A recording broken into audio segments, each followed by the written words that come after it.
Magandang umaga po. Kinundina ng Transport Group na akto ang banta umano ng oil companies na magkakaroon umano ng kakulangan sa produktong petrolyo dahil sa umiiral na Executive Order A39.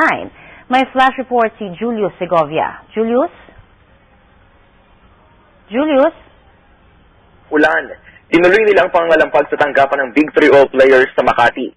Una nilang sinugod ang gusali na inookupa ng Petron. Marin nilang kinundina ang pananakot umano ng mga kumpanya ng langis, partikular ng Big 3, na di umano yung magkakaroon ng oil supply shortage dahil sa umiiral na Executive Order A39.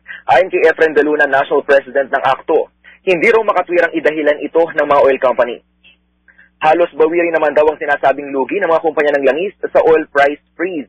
Sa Luzon lang kasi ibinalik sa October 15 levels ang presyo ng mga produktong petrolyo at patuloy naman ang pagmahal ng krudo sa Visayas at Mindanao na di sakop ng EO.